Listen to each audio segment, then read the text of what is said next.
Élisabeth II est née le 21 avril 1926 à Londres.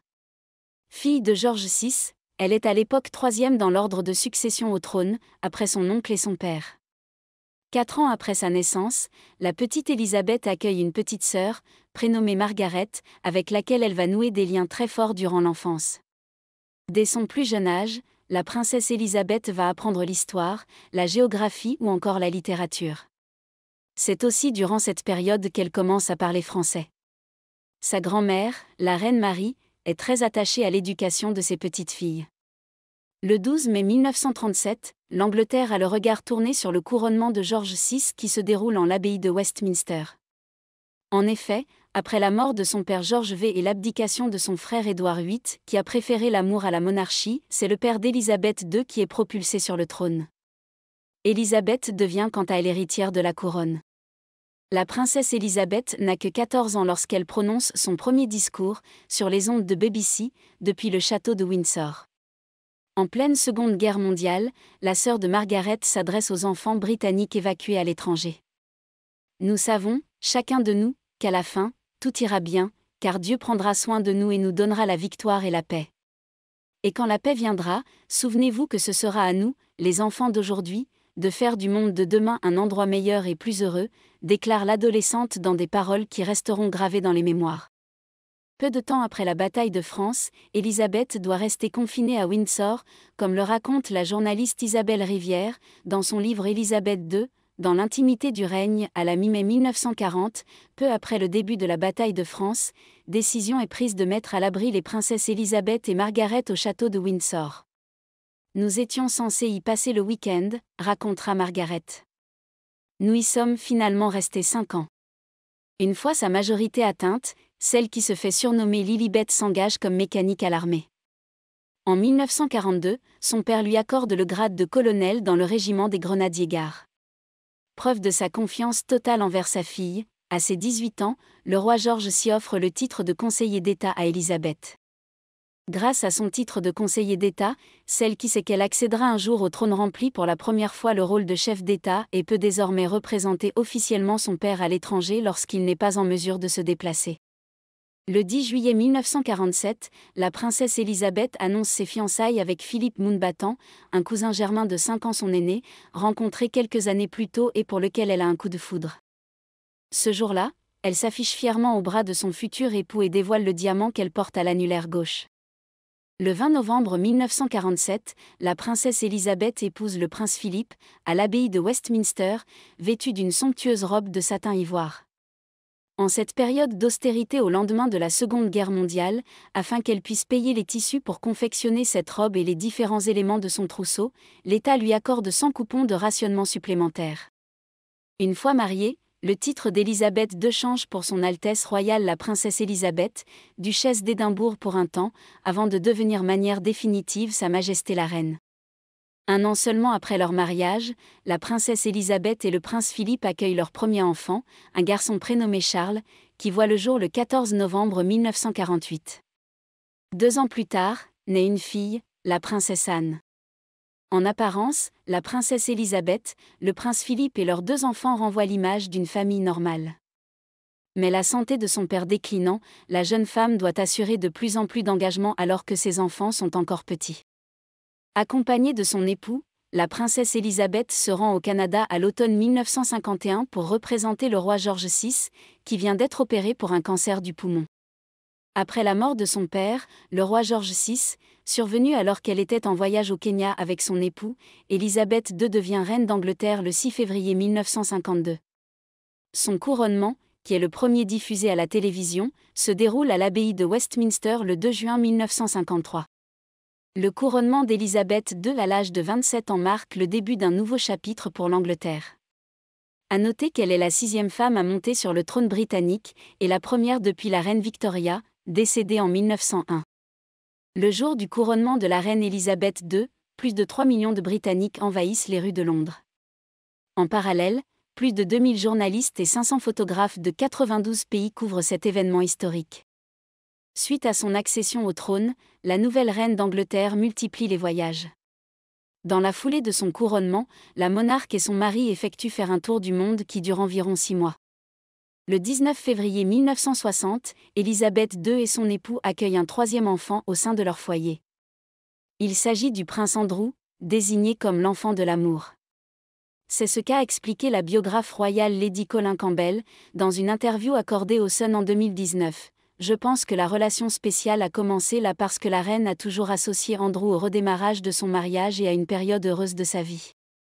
La naissance du prince Andrew réjouit le prince Philippe pour une autre raison, l'apparition d'un nouveau nom de famille, celui de Mountbatten-Windsor, pour le plus grand plaisir du chef de l'époux de la souveraine.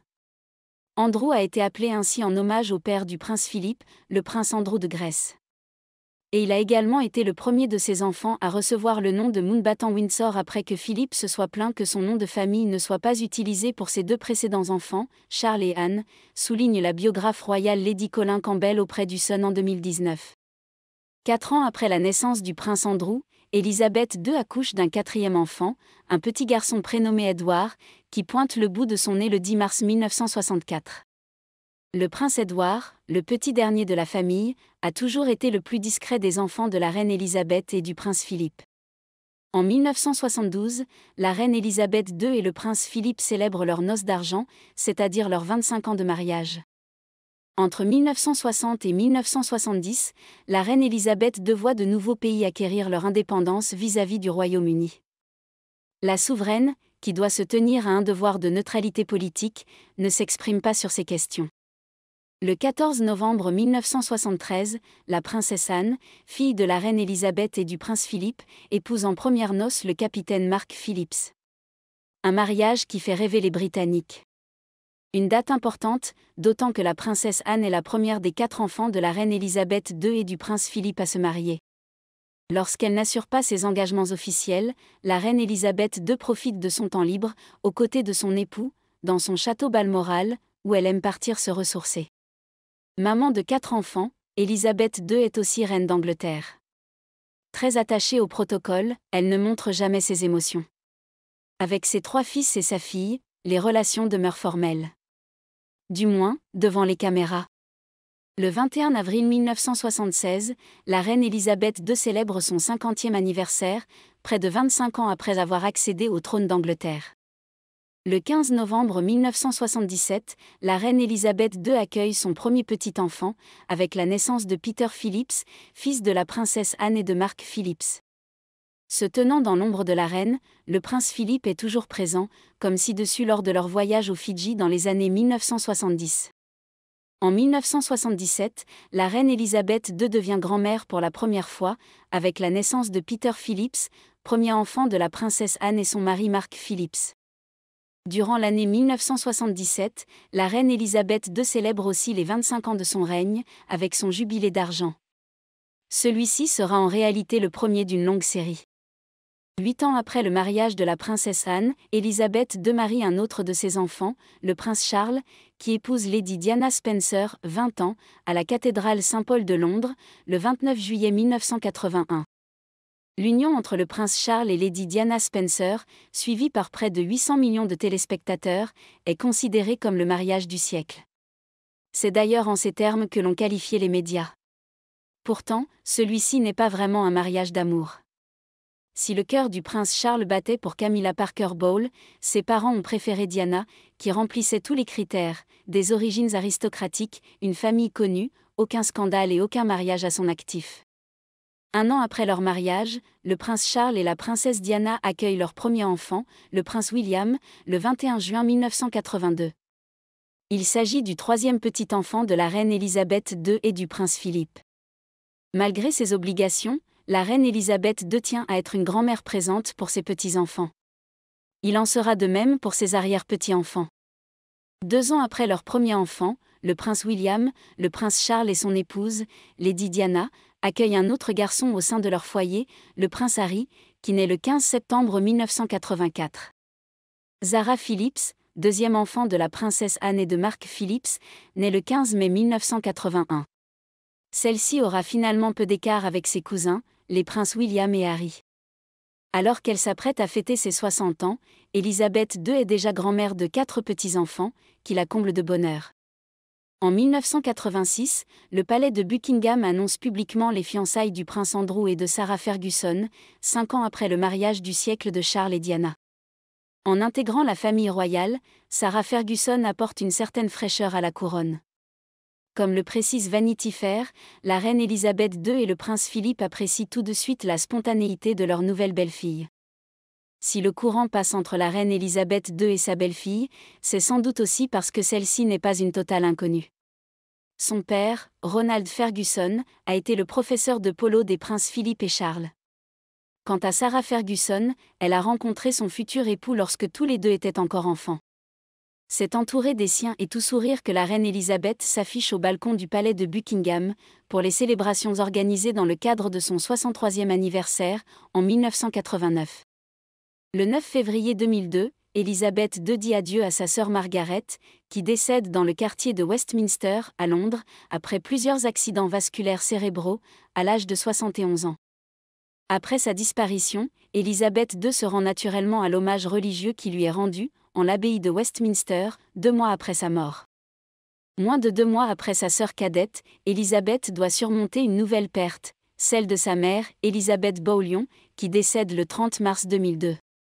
Les années passent et Elisabeth II continue de voyager et rencontrer des personnalités de tout horizon, comme ici, lorsqu'elle croise le footballeur David Beckham, le jour de l'ouverture des 17e Jeux du Commonwealth, à Manchester, en 2002.